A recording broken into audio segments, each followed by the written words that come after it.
Welcome to this deep dive. Today, we're getting into something really out there. Communication with the afterlife, but specifically how technology might play a role. Exactly. We've got notes here, research provided by listeners, and it points heavily towards one person, Sonia Rinaldi, a Brazilian researcher, and her work in what's called Instrumental Transcommunication, ITC. Right, ITC. So our goal here is to really unpack this material. What are Rinaldi's methods? What are these claims we're seeing in the sources? And, what's the potential significance of it all?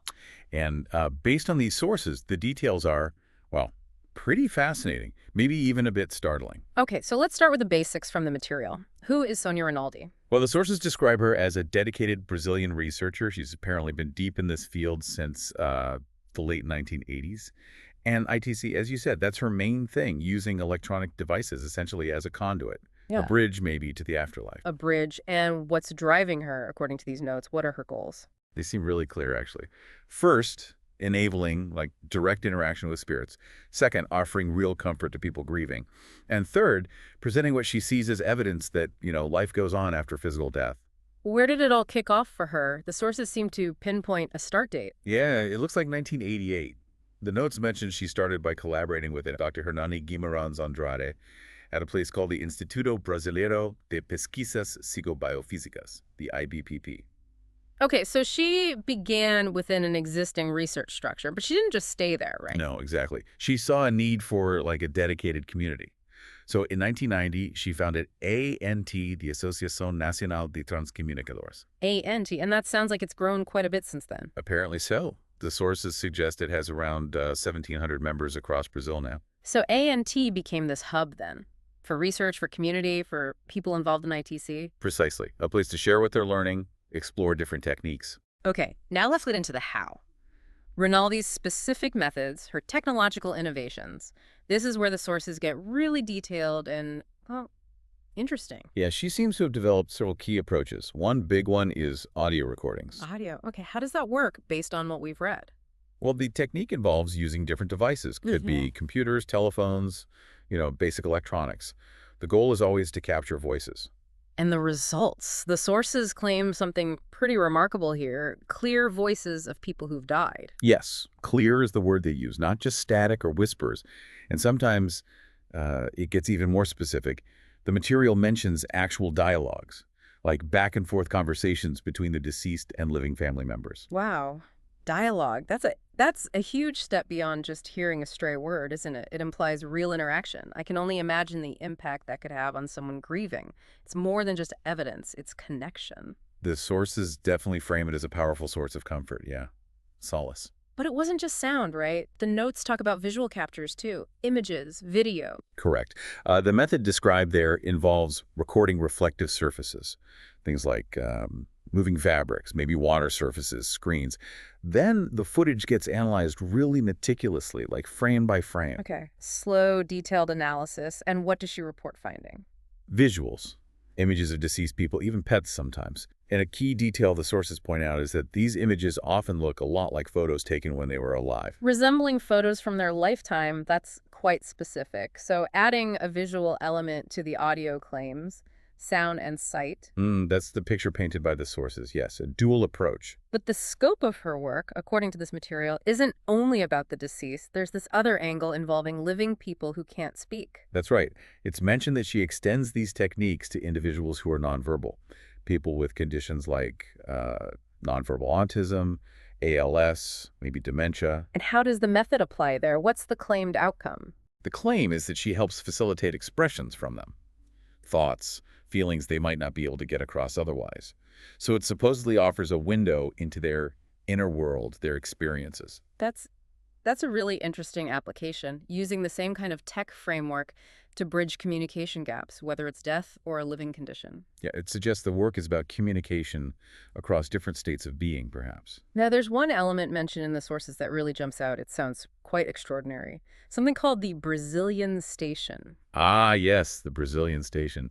This is described as pretty central to her later ITC work. It apparently involves collaborating with a team. A team described as being in another realm. A team in another realm. Okay.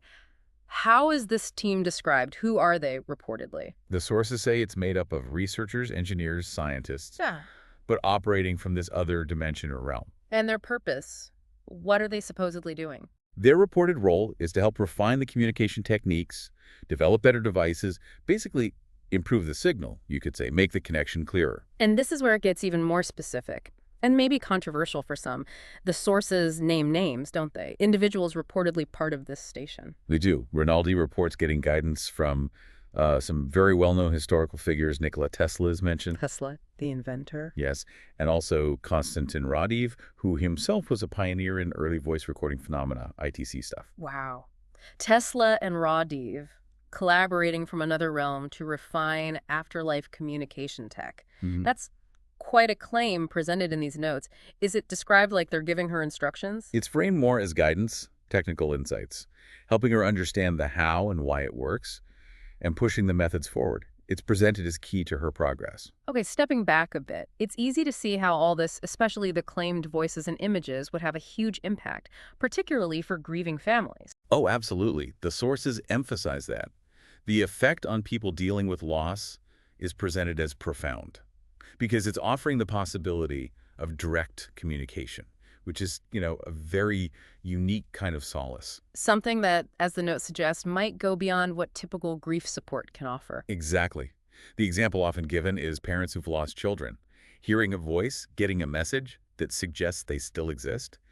That directness is described as incredibly powerful. So how does she share this work? How does she get these findings and methods out there? Publications are mentioned? Yes, there's a co-authored book mentioned, Afterlife Communication, 16 proven methods, 85 true accounts. Pretty direct title. Sounds like it details the techniques and shares personal stories, 85 of them, apparently, of these communications working. Right, and she also presents at conferences, international symposiums, sharing the audio, the visual evidence she says she's gathered. And those discussions, based on the material, go beyond just showing the data, right? They touch on bigger ideas. Yeah, they delve into the implications, like what could this mean for how we understand consciousness or existence itself? And her work is still going on. Seems so.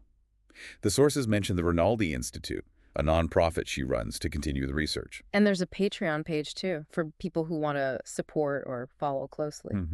Apparently, supporters get access to her latest reports, webinars, updates on what she's working on. But a key point that comes up in the notes is that the actual service, the communication facilitation, she provides it free of charge. That's highlighted, yes. It's presented as being core to her mission, helping people find peace and understanding, not running it like a business. Okay, so let's try and wrap up this deep dive. We've looked at Sonia Rinaldi's work as presented in these sources, her pioneering role in ITC, the specific tech like audio and visual captures, claims of dialogue, images resembling photos. We touched on that really unique Brazilian station concept, the alleged collaboration with figures like Tesla, and importantly, the profound impact this work is reported to have, especially for those grieving. Yeah, her contribution, based on this material we've gone through, is really presented as pushing the edges, exploring if consciousness continues, and offering through technology a potential path to hope and healing for people seeking that connection. It definitely paints a remarkable picture, and it leaves you with some pretty big questions, doesn't it, based on everything these sources claim. What does this work suggest about consciousness itself? Or, the possibility of actually communicating across these barriers we assume exist between life and death, or even different states of being? That's certainly something for you to mull over as you continue your own learning journey. Indeed. Lots to think about there. Well, thank you for joining us for this deep dive.